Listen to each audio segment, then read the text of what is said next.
This is my second video about my new gadget that I call the Seating in the Round tool. In this video, I want to talk about how you can swap out your own seats in place of the ones that are provided. The tool comes with a very basic beanbag chair.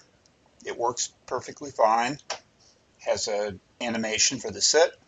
You are able to change the color of it and a couple other modifications maybe you could do on the size, but basically you're limited to what that chair is.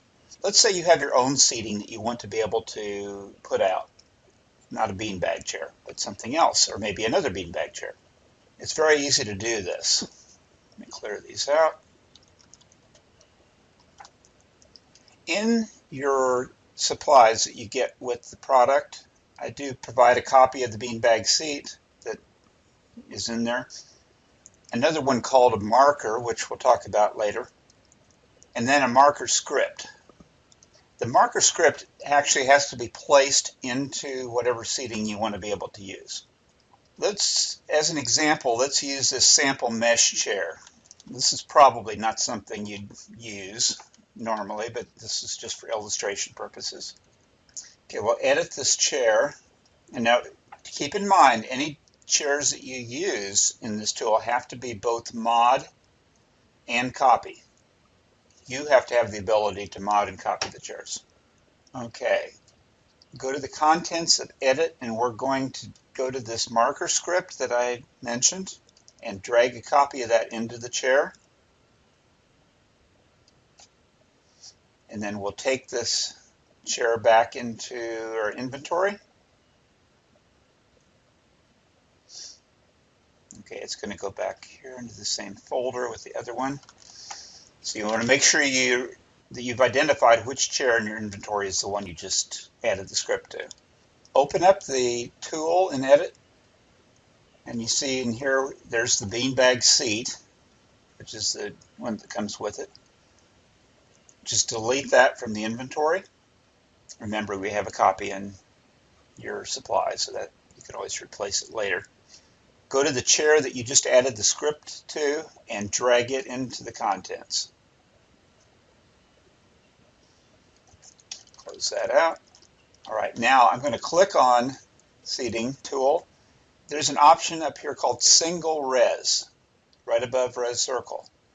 If you click on that, that will res a single copy of the chair that you just put in there. And what you now want to do is adjust the chair for height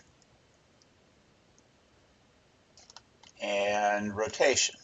You want it to rotate the chair so that it is pointing towards the tool. So the seat is pointing towards it. Okay, that's pretty good. Close out edit. You can even sit in the chair if you want to test out, make sure it looks like you're sitting in the correct position. Okay, when you're done with that, be sure to click on the chair.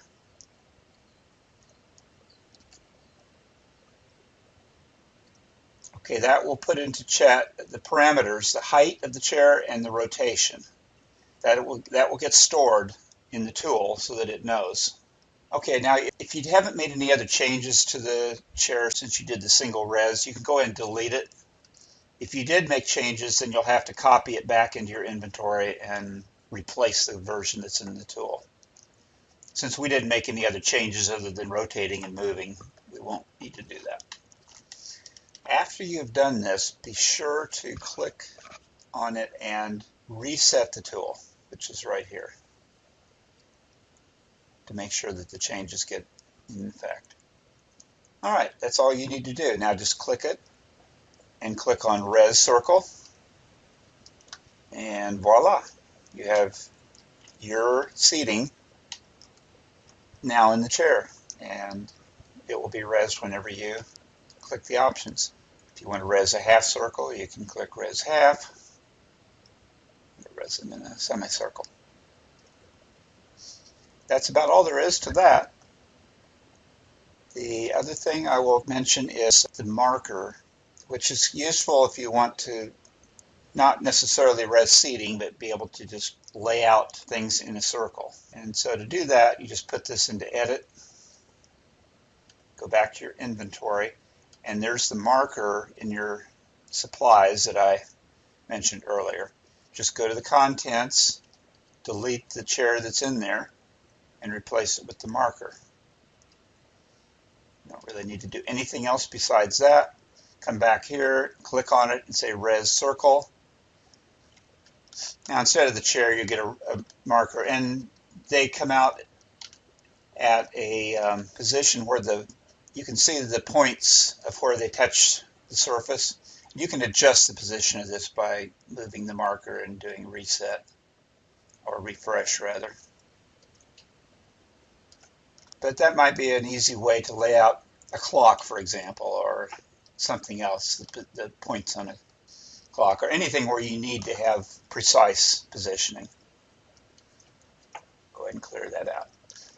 That's all that I'm going to cover this time. There's a few other features in there we might go over in a later video. Thank you for listening. Talk to you later.